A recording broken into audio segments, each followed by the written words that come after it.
Okey, baik. Pada hari ini kita akan masuk kepada tajuk kata berimbuhan awalan. Okey, apa itu imbuhan awalan? Okey, mari kita lihat info bahasa di bawah. Imbuhan awalan ialah imbuhan yang diletakkan pada awal perkataan. Contoh, me, mem, men, meng, menge dan ber. Maksudnya apa? Imbuhan tu ada di awal perkataan, bukan di belakang. Jadi, sebagai contoh, me. Apa perkataan yang kita guna untuk imbuhan me? Memasak. Okey, mem, membasuh. Men, mencuba. Meng, menggigil. Menge, mengenal. Mengenal. Okey, dari perkataan apa? Kenal. Okey. Dan bersama, bermain dan sebagainya. Mari kita lihat bahan yang telah disediakan.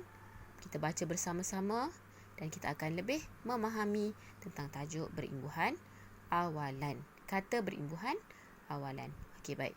Tok batin yang dihormati. Okey. Saidin bin Bujang ialah tok batin. Beliau menjadi tok batin di sebuah kampung di negeri Selangor.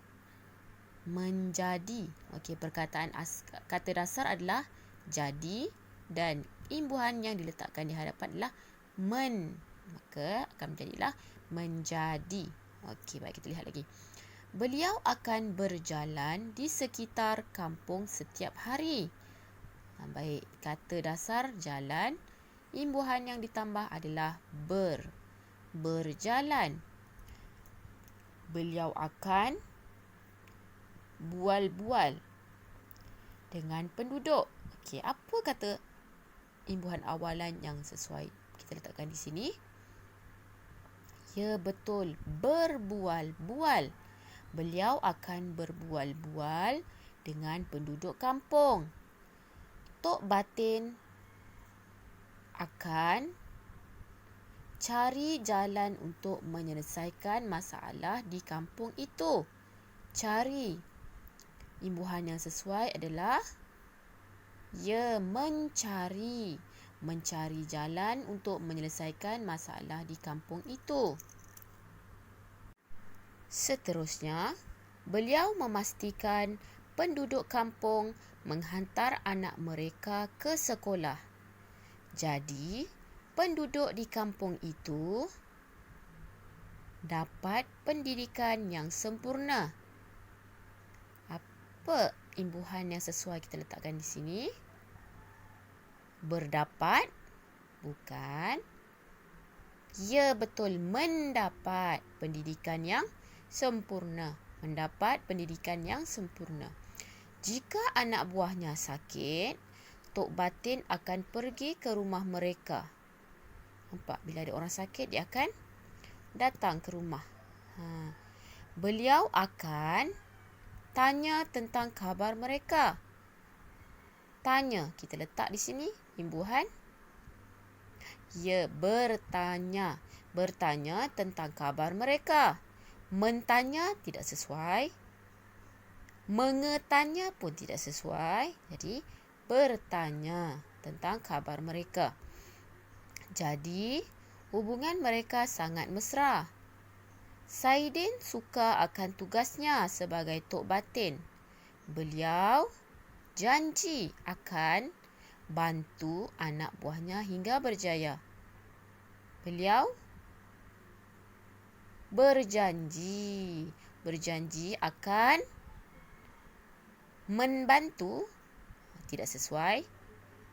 Berbantu pun tidak sesuai. Jadi, membantu. Ya, betul. Membantu anak buahnya hingga berjaya. Okay, mari kita baca semula dengan beserta jawapan. Saidin bin Bujang ialah tok batin. Beliau menjadi tok batin di sebuah kampung di negeri Selangor. Beliau akan berjalan di sekitar kampung setiap hari.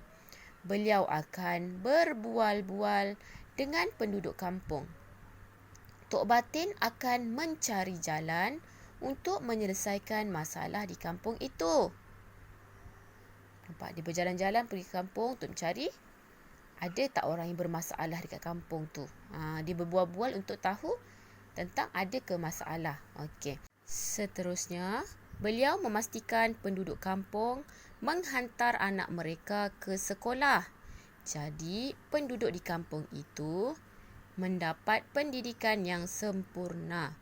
Okey, Tok Batin tidak suka kalau anak-anak mereka yang dekat kampung ni tidak berpendidikan, tidak berilmu. Jadi Tok Batin ingin semua ada pendidikan yang sempurna, mendapat pendidikan yang sempurna. Okey. Jika anak buahnya sakit, Tok Batin akan pergi ke rumah mereka. Beliau akan bertanya tentang khabar mereka. Jadi hubungan mereka sangat mesra. Pak ni Tok Batin datang rumah kalau ada orang sakit. Bagus kan? Saidin suka akan tugasnya sebagai Tok Batin. Beliau berjanji akan membantu anak buahnya hingga berjaya. Okey, baik. Ini sekian pada hari ini. Kita belajar tentang imbuhan awalan. Semua imbuhan awalan. Okey, jadi Ustazah harap semua dapat memahami dan menyelesaikan latihan yang akan Ustazah berikan selepas ini. Terima kasih. Assalamualaikum warahmatullahi wabarakatuh.